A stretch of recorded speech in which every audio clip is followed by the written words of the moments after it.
pour nos populations, pour apprendre à nos jeunes comment est-ce qu'on peut traiter la matière première qu'est le diamant, pour qu'à terme, nous puissions avoir justement une industrialisation sur place pour la transformation des produits. Alors, ça veut dire que nous avons un grand chemin à faire. Lobby, effectivement.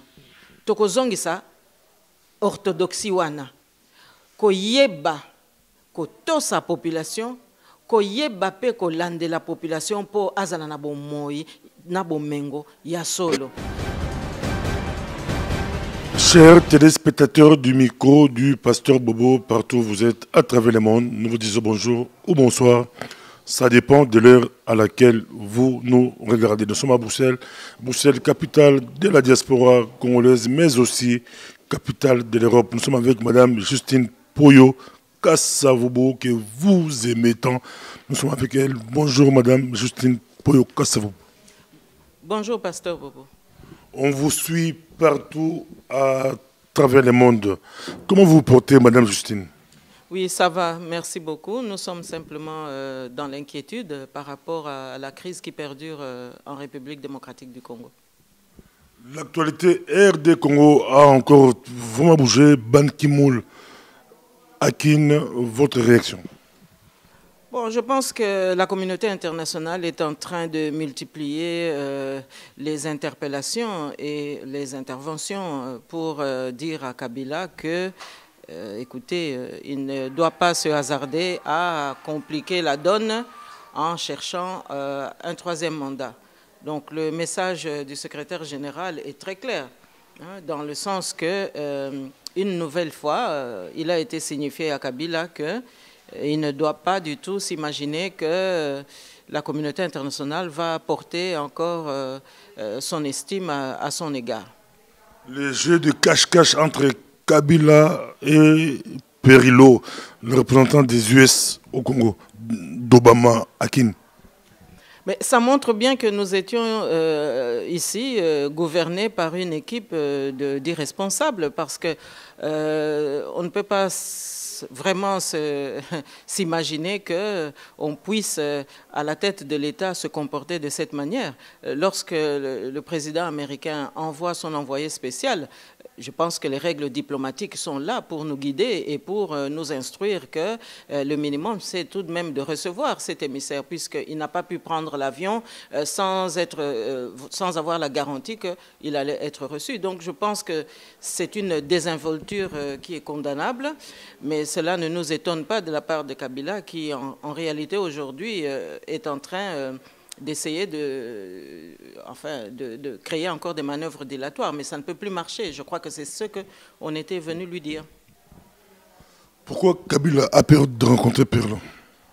Mais vous savez, la vérité, elle est toujours redoutable, surtout lorsqu'on sait qu'on est responsable de crimes contre l'humanité, lorsqu'on est coupable d'imposture, lorsqu'on a commis vraiment une mauvaise gouvernance depuis tant d'années. Je pense que l'identité de Kabila aujourd'hui ne fait plus de doute, mais également toutes les malversations et tous les crimes commis ne font plus de doute.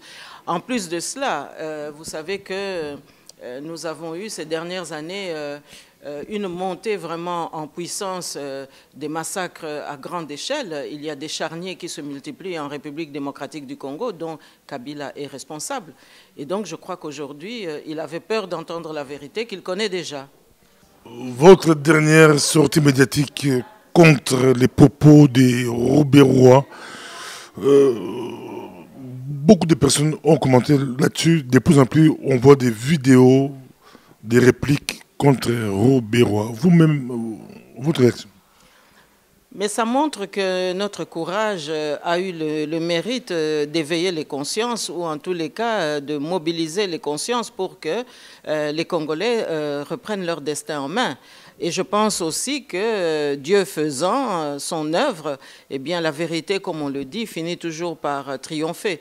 Et ici, nous sommes dans un processus de vérité et que, voilà, les Congolais, maintenant, ont carrément pris l'option de ne plus rien laisser passer et c'est une très bonne chose. Madame Justine Kassavobo, quand vous exprimez souvent, vous parlez du rassemblement pour le redressement. Rassemblement, qui dit redressement, dit aussi économique. Le pays va vraiment très mal, on pourrait dire, l'économie du pays. Quelle est votre vision par rapport à l'économie du pays? Oui, effectivement, nous avons mis l'accent sur le redressement indispensable pour notre pays. Pourquoi? Parce que je crois que le renouveau et la renaissance de la République démocratique du Congo doit nécessairement passer par la restauration de notre économie nationale. Car aujourd'hui, qu'est-ce qu'on observe? Un paradoxe absolument démentiel, c'est-à-dire un pays aux immenses richesses, mais avec une population qui vit dans l'extrême pauvreté. Mais cela traduit quoi? Cela traduit tout simplement le fait qu'il y a un grand fossé entre les ressources naturelles dont on dispose et notre capacité de gouvernance à transformer ces richesses en plus-value, c'est-à-dire en favorisant l'emploi, en favorisant un meilleur pouvoir d'achat des Congolais. Alors, maintenant, ça veut dire que pour nous, responsables politiques demain, on devra nécessairement tenir compte d'abord du cadre économique dans lequel on veut évoluer. Et ce cadre économique, il doit tenir compte à la fois des indices d'appréciation que nous fournissent les organisations internationales, au premier rang desquelles la Banque mondiale, le Fonds monétaire international et d'autres ONG, mais ça devra tenir compte aussi de notre environnement macroéconomique interne. Alors, lorsque la Banque mondiale nous dit que le produit intérieur brut du Congo est de 454 $, ça ce sont des chiffres de 2013, donc des chiffres incontestés, cela veut dire quoi? Cela veut dire tout simplement que nous sommes encore loin du compte, car si comparativement on regarde un pays en crise comme l'Afghanistan, qui chemin faisant essaye d'évoluer, eh bien là le produit intérieur brut est de plus de 650 $. Donc ça veut dire qu'un pays aux immenses richesses qui n'affiche qu'un produit intérieur brut de 454 $, alors que des pays en guerre qui n'ont pas toutes ces richesses affichent un produit intérieur brut nettement supérieur, ça montre que nous sommes en faute de gouvernance. Alors, ça veut dire que nous devrons demain avoir un programme qui soit cohérent, un programme économique qui tienne compte de nos capacités, mais surtout aussi un leadership économique, un leadership politique qui tiennent compte de tous les avertissements dont nous sommes l'objet. Je vous ferai remarquer aussi que lorsque vous examinez les rapports de Doing Business, qui est quand même le monitoring international qui veille sur la bonne marche des économies dans le monde, eh bien là, nous figurons à la 154e place sur 177. Ça veut dire que nous avons un problème aussi dans le climat des affaires. Et lorsque vous avez une ONG allemande telle que Transparency International qui nous dit que nous sommes 182e sur 185, eh bien, ça veut dire que le taux de corruption a atteint des degrés absolument démentiels. Alors, qu'est-ce qu'il faut faire maintenant pour redresser la barre? À mon avis, c'est très simple. Nous devrons d'abord opérer une révolution que je qualifierais même de copernicienne, à savoir qu'il faut une meilleure orthodoxie dans l'économie. Il va falloir aussi que les Congolais puissent se doter d'un leadership politique qui puisse garantir la sécurité de l'activité économique. Mais ça voudra dire aussi que cette activité économique, nous devrons être des partenaires dans cette évolution. Pourquoi? Tout simplement parce qu'un leadership économique ne peut pas se faire valoir d'un redressement économique national si on ne tient pas compte de tous ces indices que je viens d'énumérer. Alors, sur le plan interne, ça veut dire que nous devrons favoriser le plein emploi. Mais le plein emploi, comment est-ce que vous l'obtenez? Mais vous l'obtenez tout simplement en libéralisant aussi l'économie. Et donc, nous ne ferons pas l'économie d'un peu de libéralisme, parce que ceux qui pêchent souvent dans le chef des Congolais, c'est souvent de dire, oui, nous devons faire une meilleure politique, redistribuer les richesses naturelles, les ressources nationales, etc. Mais la plus-value de ces ressources naturelles, c'est tout de même le produit de la productivité. Madame, je vais vous redonner la parole. Le Congo abrite l'une des meilleures facultés d'économie en Afrique, la faculté, on dit, d'économie au Congo. On a beaucoup d'économistes, mais les gens ne comprennent pas, rien ne marche au pays. Quel rôle peut jouer l'économie dans un Congo futur, dans un Congo que vous vous battez, dans un Congo où on vous voit vous battre? Bon, écoutez, d'abord, il va falloir se ressaisir en tant que leader politique et en tant que gouvernance économique. Il va falloir que nous puissions donner à notre économie ses pleins moyens. Et ces pleins moyens, ça passe par quoi? Ça passe d'abord par une vision.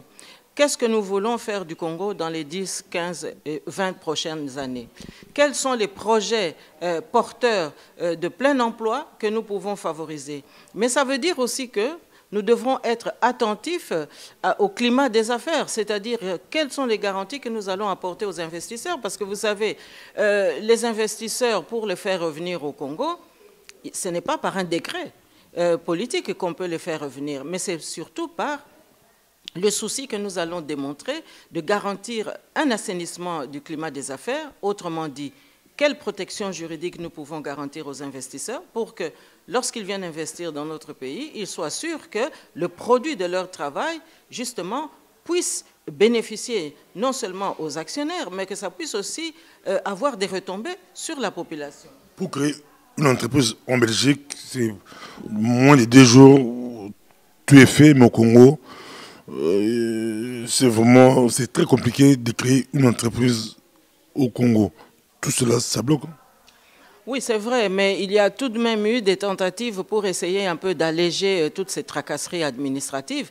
Mais à mon avis, alléger les tracasseries administratives, ça veut dire que nous devons quand même concentrer la priorité sur le droit. C'est-à-dire que le droit des affaires doit pouvoir être respecté. Mais ça veut dire aussi que nous devrons respecter le code des investissements, là où ce code des investissements peut être aussi une guidance qui soit tout à fait incontournable pour les activités. Mais ça veut dire aussi que, en tant que Congolais, l'outil par lequel nous pouvons réguler tous ces marchés, mais c'est quand même la Banque centrale. Or, la Banque centrale aujourd'hui, elle pêche beaucoup parce qu'elle a été fortement politisée. Donc, il va falloir dépolitiser la démarche de la Banque centrale de manière à ce que cette institution redevienne ce qu'elle a dû toujours être, c'est-à-dire une institution qui soit régulatrice des marchés. Parce que vous savez, ça fait vraiment mal au cœur lorsque vous apprenez qu'on vous dit, voilà, la Banque nationale n'a de capacité en devises étrangères pour couvrir l'activité que de 9 semaines. Or, une Banque nationale ne peut pas travailler uniquement pour 9 semaines, puisque nous parlons ici de redressement et donc de projets à long terme et à moyen terme. Donc, ça veut dire que la Banque centrale doit pouvoir être autonome, doit pouvoir tenir compte des fluctuations du marché, mais surtout, en ce qui concerne le Congo, cette Banque nationale doit être totalement décomplexée parce qu'aujourd'hui, qu'est-ce qui pervertit l'activité de la Banque centrale? C'est la forte dollarisation de notre monnaie par rapport donc, aux grandes devises, dont le dollar. Alors, il va falloir aussi que nous puissions garantir effectivement l'activité économique en permettant à toutes les banques qui sont en train d'opérer en RDC à leur donner aussi des coudées franches. Mais ça ne veut pas dire que ces banques doivent rester sans actionnariat, parce que vous savez, ce qui distingue la vingtaine de banques commerciales qu'il y a au Congo, c'est qu'on n'y trouve pratiquement pas d'actionnaires congolais. Alors, il va pas falloir interdire leur activité, mais il va falloir plutôt se servir de leur activité pour qu'on puisse stimuler le volontarisme congolais par rapport à l'actionnariat.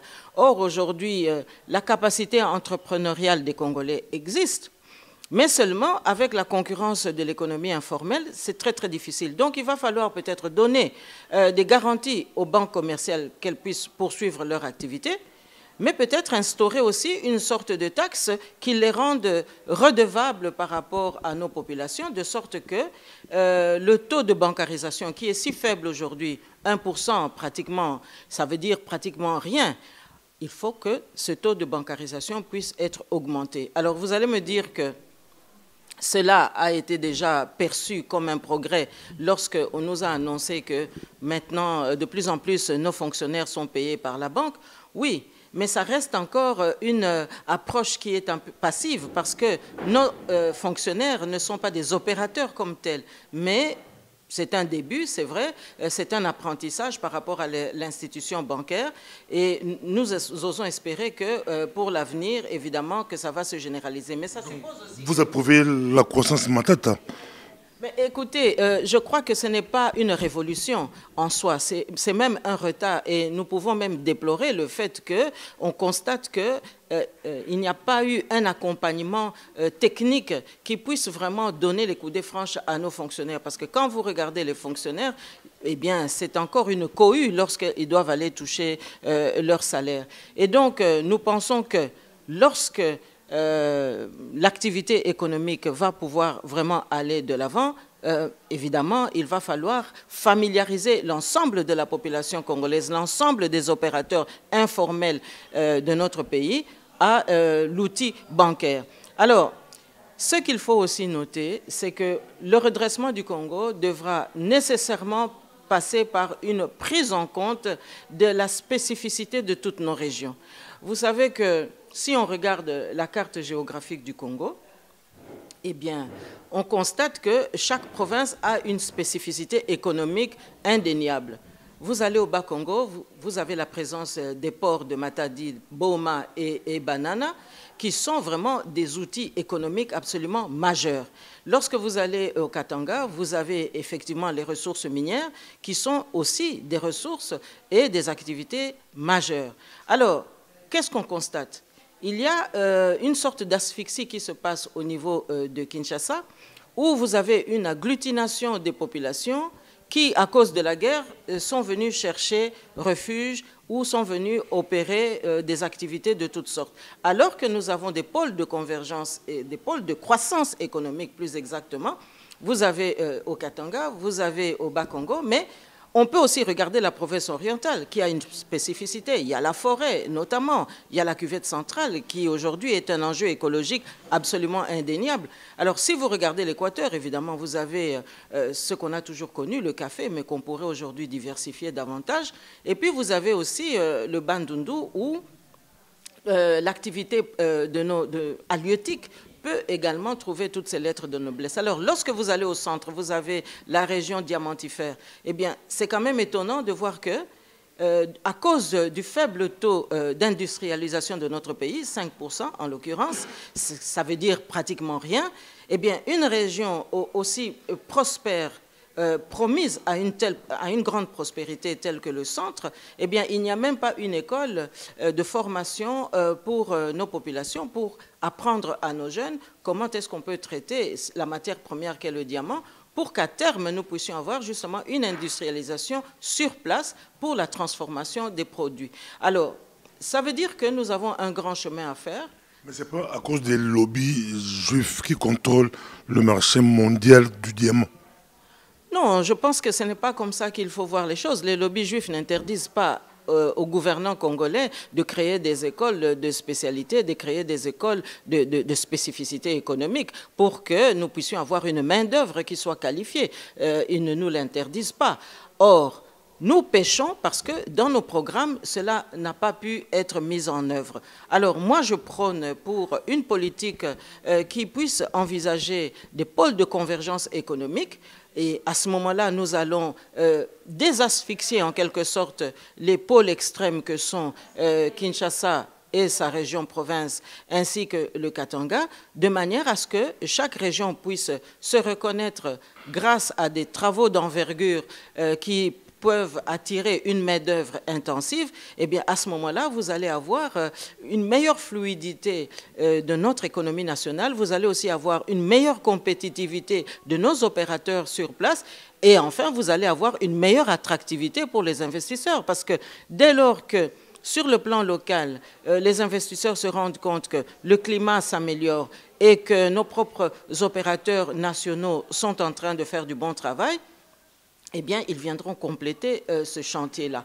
Alors, moi, je suis parmi ceux qui regrettent toujours que nos dirigeants n'aient jamais favorisé nos opérateurs, parce que quand je dresse tout ce tableau d'interpellations et des difficultés, je ne dois surtout pas oublier que nous avons eu par le passé quand même des fils dignes de ce pays qui ont essayé de monter des grandes entreprises. Par exemple, si vous regardez M. Dokolo, à l'époque, qui avait créé quand même la Banque de Kinshasa, qui était un outil économique absolument performant. Et pourquoi est-ce que cet outil n'a pas perduré? Tout simplement parce que la dictature ne l'a pas permis. Et ça, mais là, je vais vous laisser la parole. Là, ce n'était pas la stratégie Mobutu, il fallait créer une classe moyenne.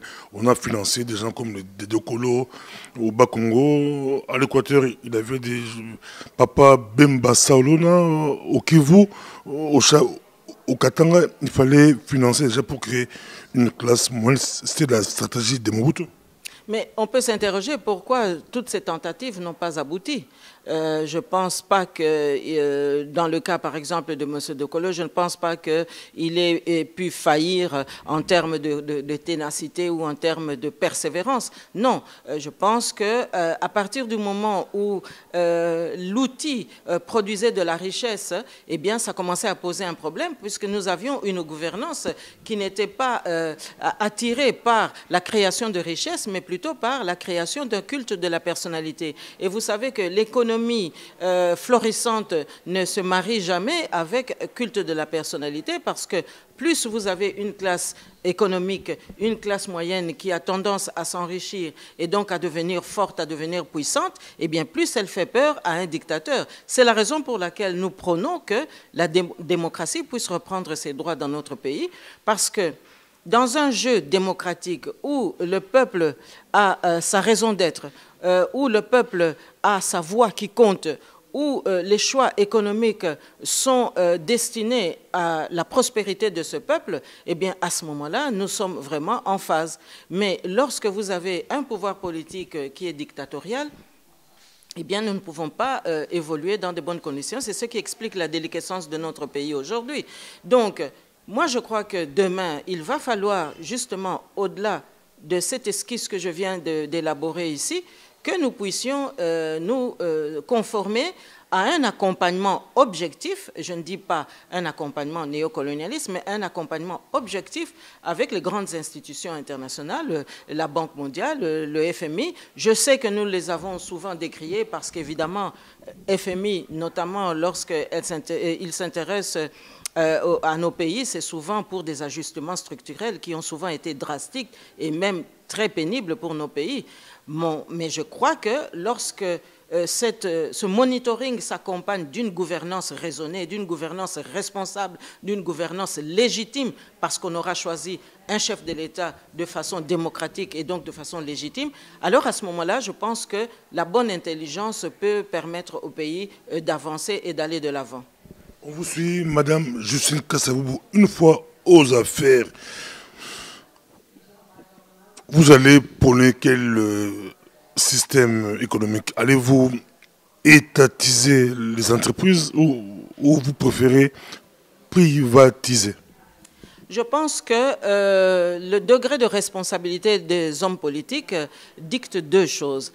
Nous ne pourrons pas faire l'économie d'un peu de libéralisme, parce que pour créer de la richesse, il faut la libre entreprise, il faut fleurir les initiatives, il faut les encourager.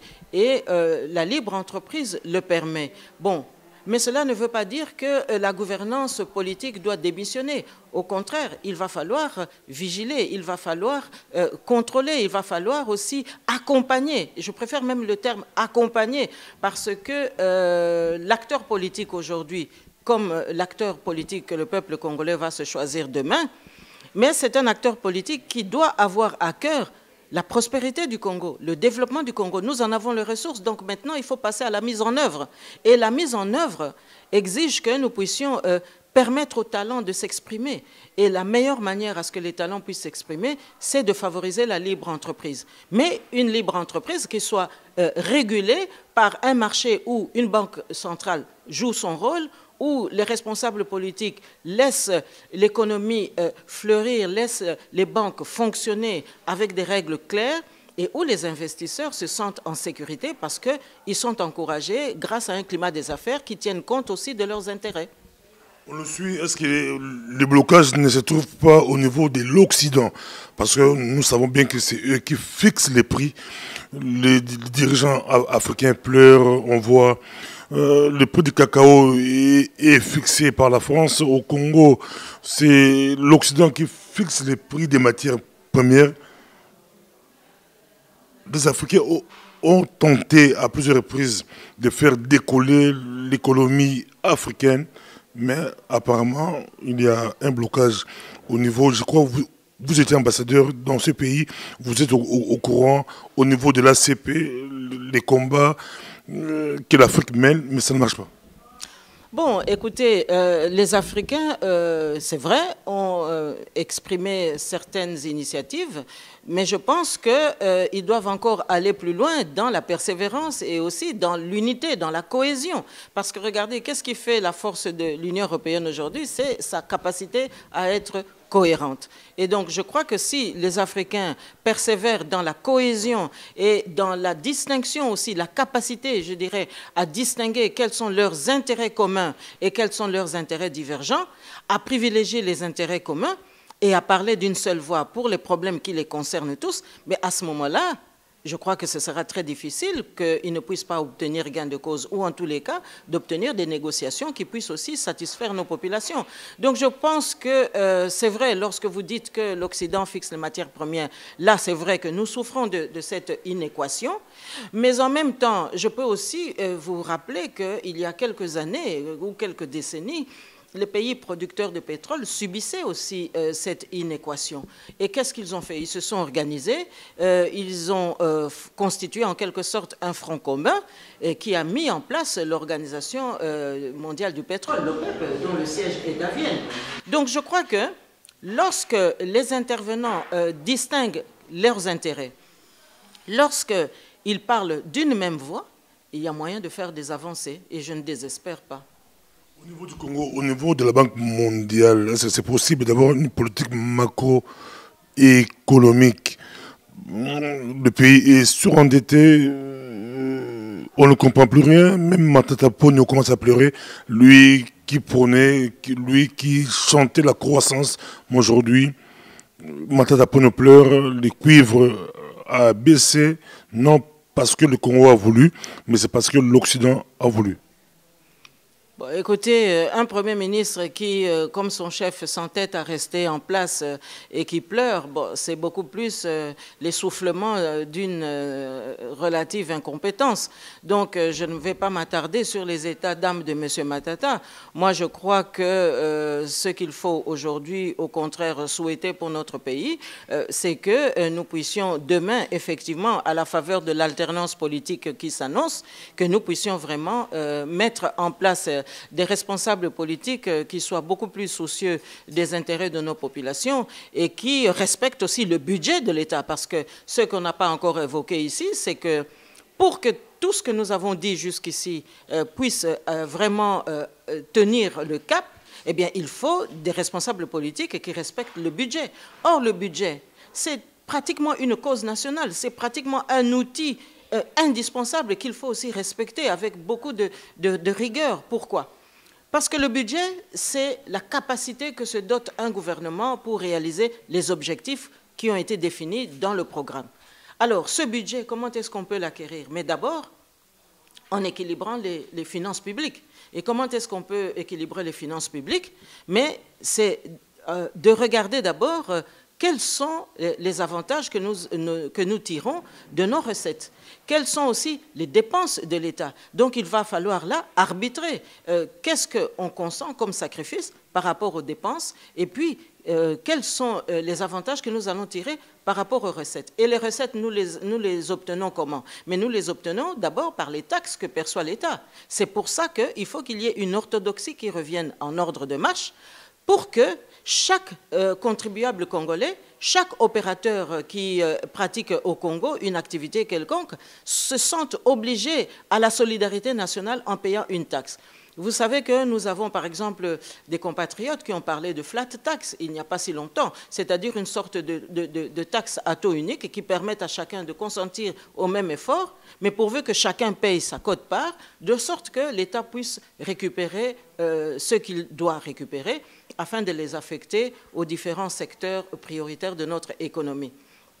Mais comment est-ce que nous pouvons aussi compléter ce budget? Parce que vous allez tout de suite me dire, oui, mais Matata, encore lui, et qui nous parle d'un budget de 9 milliards, budget totalement d'ailleurs ridicule, mais comment est-ce que nous pouvons compenser cela? Mais vous savez qu'il y a une étude récente qui a été diligentée par M. Thabo Mbeki qui a établi qu'au Congo, nous avons une perte sèche de 15 milliards qui part dans la corruption. Alors, pourvu que nous puissions réexaminer le capital humain de notre fonction publique, là où il y a pléthore de fonctionnaires, eh bien, cette pléthore de fonctionnaires, on pourrait les affecter à l'inspection des finances, à l'inspection des taxes, de sorte que l'État puisse se réapproprier ce qu'il peut récupérer par rapport à ces 15 milliards qui partent dans la corruption ou dans des activités illicites. Alors, ce n'est qu'après cet exercice que nous pourrons maintenant solliciter l'aide extérieure, parce qu'évidemment, nous ne pourrons pas nous passer de l'aide extérieure. Le pays est en trop grosse difficulté, le fossé est beaucoup trop grand. Mais je crois que si cette orthodoxie revient sur notre chemin, eh bien là, il y a lieu d'espérer que nous allons connaître des jours meilleurs. Vous avez été ministre au gouvernement Kabila père. Quel a été, parlez un peu de votre budget au niveau du gouvernement Kabila. Mais vous savez que le grand défi du gouvernement de M. Laurent Désiré Kabila après la chute de Mobutu en 1997, c'était d'abord d'élaborer un programme. Je viens de vous dire ici que le budget est un outil très important, mais il doit pouvoir servir à exprimer la volonté qui a été élaborée à travers un programme. Et donc, quel a été le premier objectif lorsque le gouvernement de salut public s'est réuni à Kindu?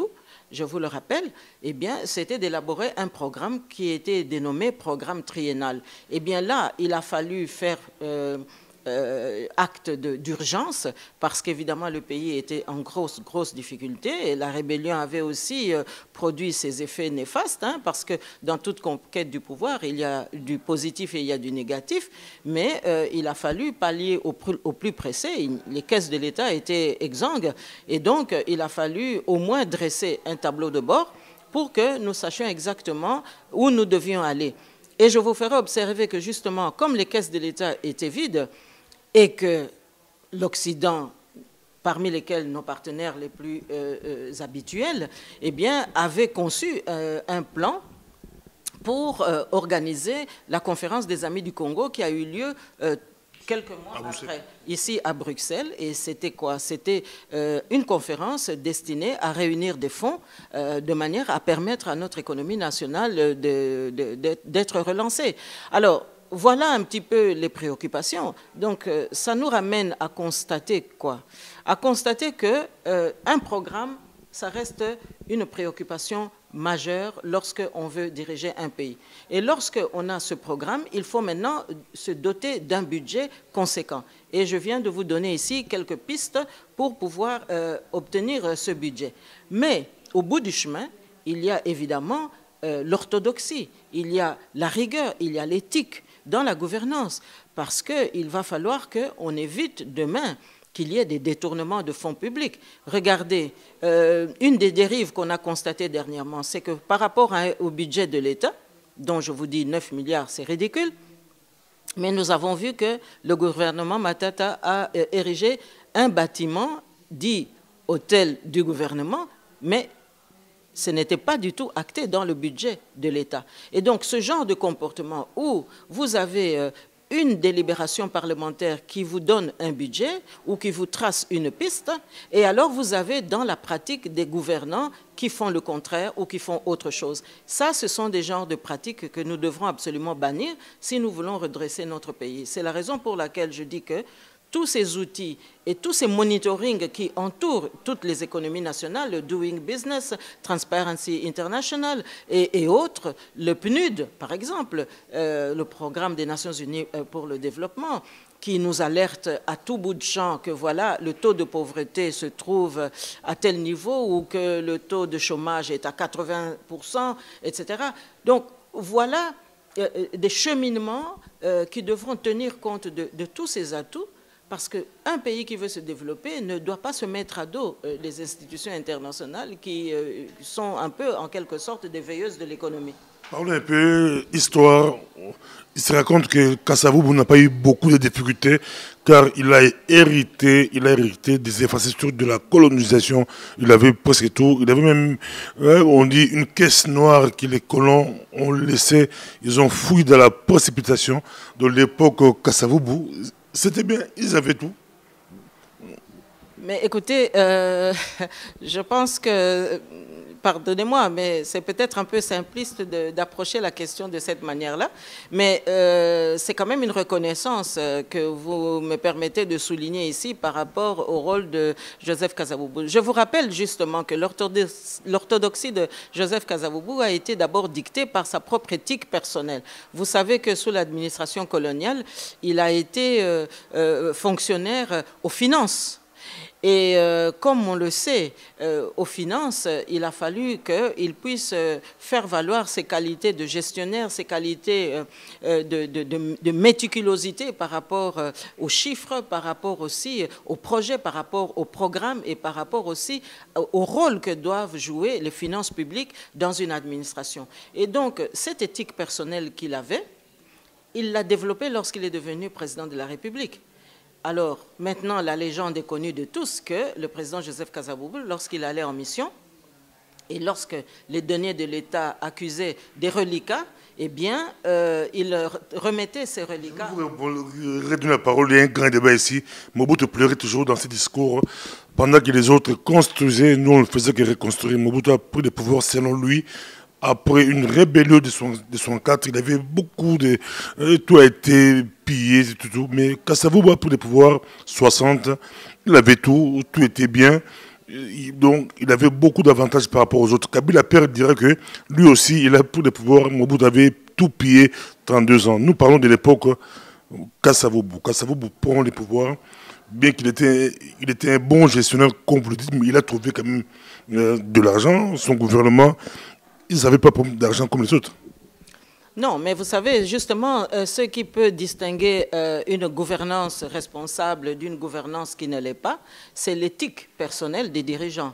Et Joseph Kasavubu a démontré que, pour lui, le respect du peuple, le respect des deniers publics, c'était vraiment une priorité. Et il en a fait pratiquement un acte de foi. Alors, ce que je veux dire ici, c'est que lorsque Joseph Kasavubu est devenu président de la République, bien sûr, les infrastructures héritées de la colonisation étaient là. Et il a eu à cœur, justement, de les respecter, mais également d'essayer de les faire fructifier par cette éthique personnelle dont je viens de parler, mais également en diversifiant la panoplie que la démocratie peut octroyer à un peuple. Prenez par exemple le domaine de l'éducation nationale. Je vous rappelle qu'à l'époque, nous allions à l'école dans de très bonnes conditions et que nos instituteurs étaient formés normalement, qu'ils étaient aussi payés normalement et que les établissements scolaires évoluaient dans de très bonnes conditions.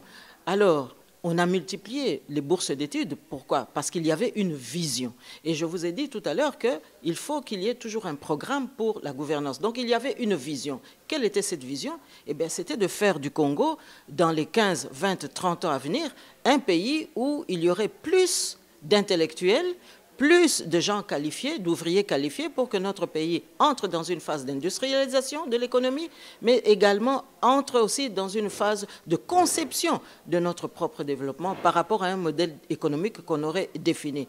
Alors, si vous prenez par exemple le domaine de l'agriculture, qui était un domaine cher aussi au président Kasavubu, mais c'est un domaine où on a favorisé pas mal de production où le planning était de permettre au Congo l'autosuffisance alimentaire.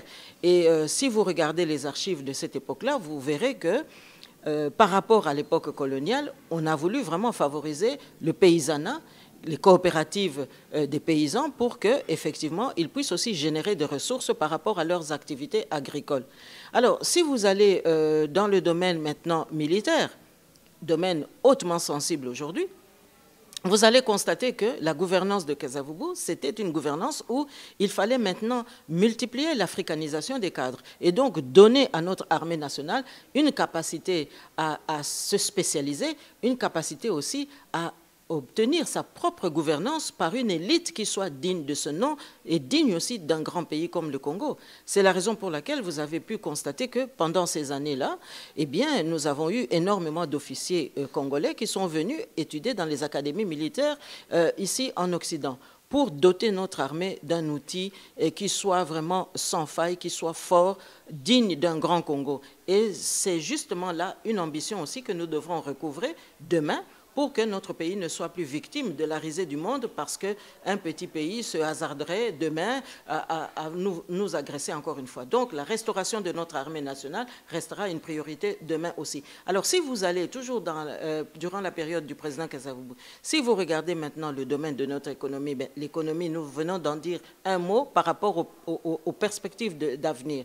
Mais à cette époque-là, nous avions toutes les raisons d'espérer que la croissance économique allait se poursuivre et que nos ports et nos activités économiques allaient aussi prospérer. Regardez, à l'époque, nous exportions certaines matières premières agricoles à travers les ports de Boma et même de Matadi. Le port de Matadi était vraiment une plaque tournante non négligeable. Eh bien, qu'est-ce que c'est devenu aujourd'hui?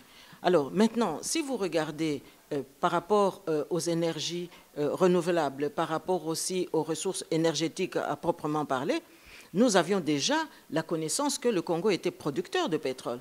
Mais nous avons eu une entreprise, la SOSIR, à Mwanda, qui était chargée de cette prospection et aussi des études qui allaient nous permettre à l'avenir d'engranger des dividendes par rapport à cette matière première-là. Eh bien, nous avions là tout un arsenal économique qui pouvait permettre justement à la Première République d'aller vraiment bon vent. Or, nous avons été brutalement interrompus parce que Mobutu, mu par des intérêts divergents anti-peuple congolais, est venu casser le cheminement démocratique. Merci beaucoup. On va essayer d'entrer en Ngala. Et ça ma tête, Bozolanda Bisso, Bolobi, politique tout le bagage français, mais économie peut tout question en français. Nélimboka et Kobonga, tout ce monde a la Congo, tout ça partie de Nambuya Lingala.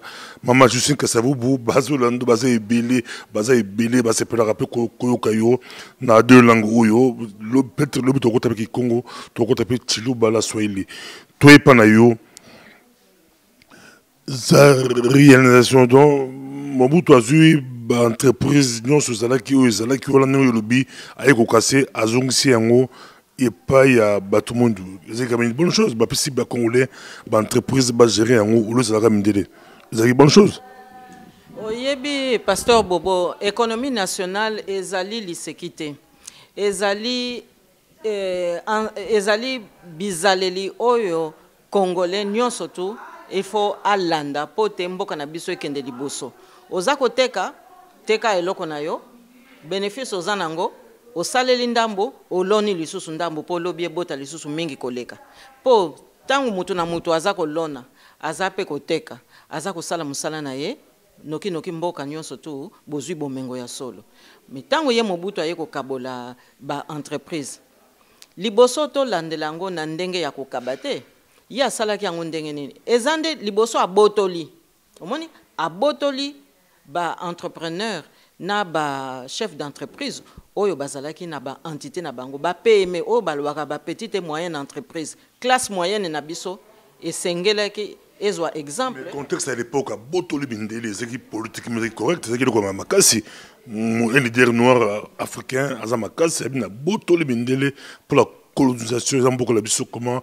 biso to fait dans beaucoup oyo ba entreprise presque à tout temps ba diplôme ezali atalaki la RTBF atanaki na ba RTL po bapesanga mosala ozala mwa pasi okorisike mpe babiro topesa mosala okombaka babiro mais ozala diplôme koleka journaliste na bango. Papa Pasteur Bobo, toza koloba nini tolingi mboka na biso ezala na état de droit, tolingi mboka na biso ezala lobi na bowumbu te. État de droit elingi koloba nini? Elingi koloba kotosa mibeko, elingi mpe koloba kotosa eloko ya moninga. Soki moninga asombi eloko na ye, moninga aza na eloko na ye, kobotola ezali mabe.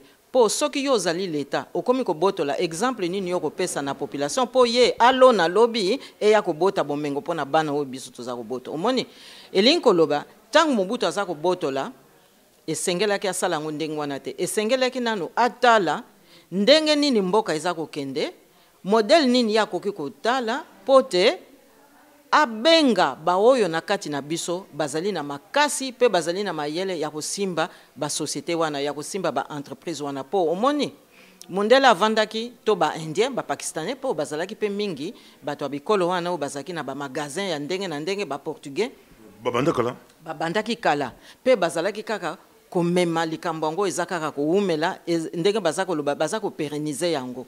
Mais tangu Mobutu ya ye kobotola apesi ba congolais, mais apesaki yango na modèle nini? Apesaki yango na modèle ya ko bakisa lisusu clientélisme. Asalaki yango te po économie na biso ekende liboso, asalaki yango po te bato oyo bako soutenir ye bazala lisusu mingi koleka po te lobi azala kaka seko na pouvoir. Po soki ezalaka intérêt ya mboka alingaki apesa ngo na baoyo bazali na capacité ya komema likambo yango musika. Nzoka nde ezalaki na ndenge wana te. Omoni ntango bakongolais bazwi ba entreprise bazwi ba magasin bavide bakesi ya leta kaka ndenge Mobutu aza kovide kesi pe ya leta po kobosana te. Ezali période wana o Mobutu na ba meeting na ye aza koloba soko lingi yiba kasi yiba na mayele yiba muke Mobutu alobaki yango te. Ata bayibaka papa akonda la ministre bongo ata bayibaka ngo bayibaka ata ndambo phrase wana ememela Mobutu ngambo ya grave. Kasi ememeli ngambo po tangu ye moko mokonzi aza kopesa exemple wana elingi koloba ya kamoki soma mune mtu ayibaki belebo abiba tabuke. Kasi yango wana to monaki ke kasi même ba oyo basalaki na ye baza koloba nini soki Mobutu asengi 3 millions na banque nationale tango kokende pa ya premier ministre Kengo Adondo ye ndenge toyokaki na ba émission na ba reportage okomona ye asengi 4 millions. Tango ekokoma sikoyo kuna na directeur ya banque po akomisa ngo soki na gouverneur ya kobimisa 5 millions. Omoni siko tango ekobima 5 millions Mobutu azwi 3 millions na ye mais na kati ya nzela wana bato mingi bakati pe maye baleale bazwi po ya bango. Donc tant Mobutu azosala discours wana apesi nde nzela na bakongolais pote mutu na mayele na ye place azali ayiba. Omoni ndenge atiaki mboka na biso na mobulu yango wana zairianisation ekokai kosimba te po liboso ezalaki lisumu babotoli batu bazongiseli bango compensation te siko ba oyo bazwaki ba magasin wana na ba société wana mususu au lieu bakolisa yango babebisi yango babomi yango bazwi bambongo bavide bakese ya leta tango bakese ya société pardon tango bakese ya société ekomi vide siko babebisi patrimoine basaleli patrimoine oyo azalaki akutaki mutuka asaleli mutuka ti mutuka ye kokufa makambo mpe esili oyo azalaki na établissement oyo azalaki na ndako ya société basaleli yango tina tango ye kosila makambo mpe ye kobeba. Omoni yango wana ezalaki exemple ya mabe penza, ezalaki exemple ya mabe, ezalaki exemple ya kolanda te. Madame, mais Angola, Bangola, bala budget monele, ba Brazzaville, budget monele, batalinga la bazo kape biso mboka la biso la budget qui est pesant, ils ont 9 milliards, ba pays bili voisin ba l'équipe so, même ba ville de Paris, budget la bango il qui a Congo bimba, ba Bruxelles awa ba budget ba mboka mikimke ezoleka.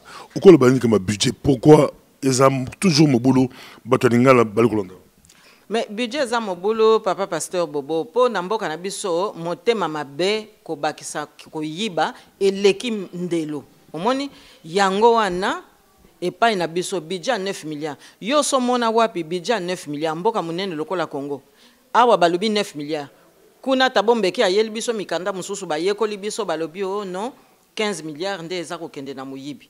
Bon, ce que otali siko ba pratique ya ba homme politique koyiba epai na epai soko ke siko na katanga kuna na nzela oyo ekenda tina kasumbalesa okomona ba camion eza olandana eza kolandana mbongo wana nyonso to ba taxe tomonaka yango te omoni alingi koloba ke bamboka wana net Angola net Brazza soki bango baza na budget koleka biso ezali pote kuna bakamati quand même considération koleka makasi ke mbongo wana baza kosalela ngo na ndenge moko oyo eleki biso na ndele elingi pe koloba nini po na ngai eza kolakisa ke soko ke na Angola Dos Santos aza angolais papa pasteur Bobo mais soko ke pe na Brazza président Sassou Nguesso aza congolais ya Brazza mais soko ye pa na biso to uta koloba ngo awate processus politique n'était pas authentiquement congolais. Donc, elingi koloba ke toza na bakonzi o baza congolais te. Bon, okokamwa ndenge nini ke mboka na biso ezala na budget ndenge wana. Wana eza nango kaka batu bayaki kosakana na mboka na biso,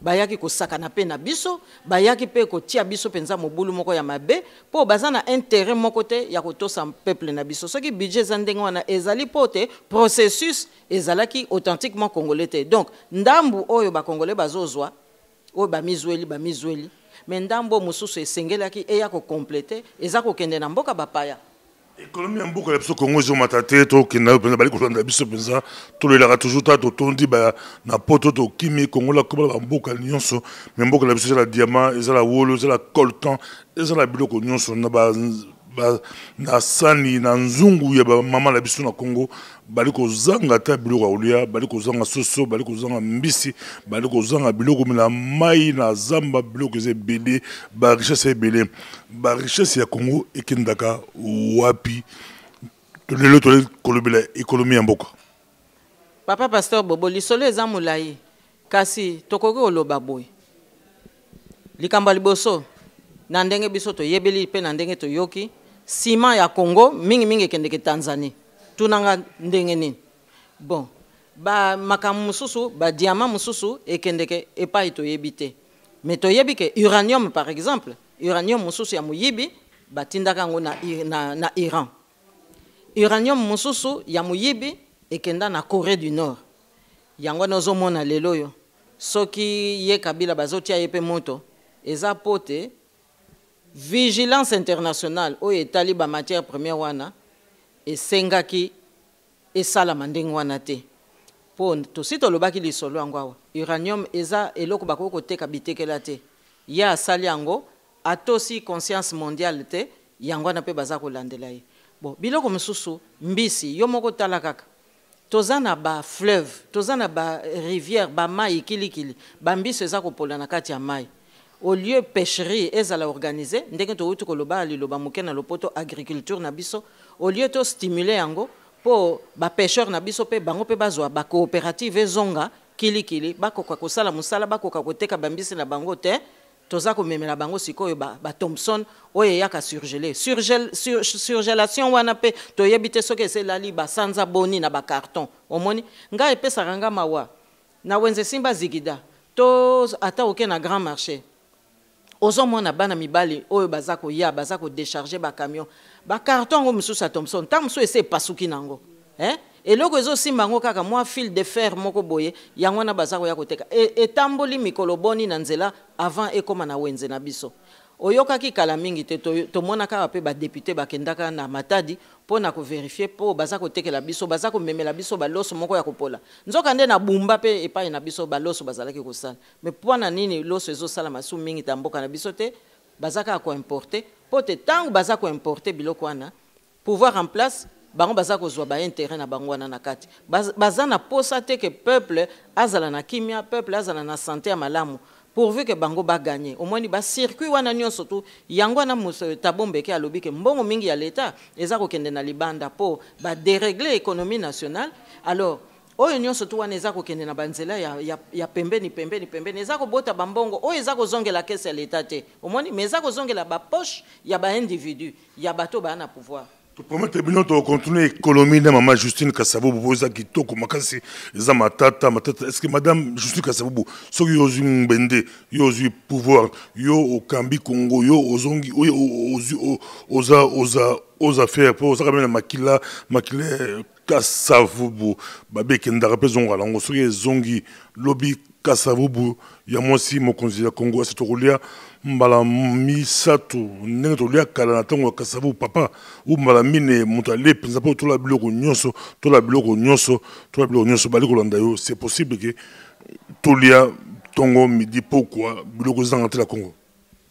C'est tout à fait possible tango mokonzi ye moko aza kolakisa exemple ya kotosa peuple, ya kotosa mbongo ya l'État, ya koyiba mbongo ya l'État te, ya ko affecter mbongo ya l'État pour na ko restaurer ba école fonctionnaire ba futa ba mbongo na bango au lieu ya koyiba ba mbongo ya ba fonctionnaire, ya ko pesa pe mbongo na armée pote ayeba kosukola bilamba ya ba militaire, ba yeba pe ko landela basi ya ba militaire, bana na bango ba cas sociaux ezala résolu ba kendeke pe na kelasi e ko senga pe ke mokonzi ayeba pe ko pesa mbongo na travaux publics po ayeba ko bongisa banzela, ayeba pe ko bongisa ba bâtiment, ayeba pe ko tonga ba bâtiment ya sikapote population ezaka ko ya ezaka ko augmenter.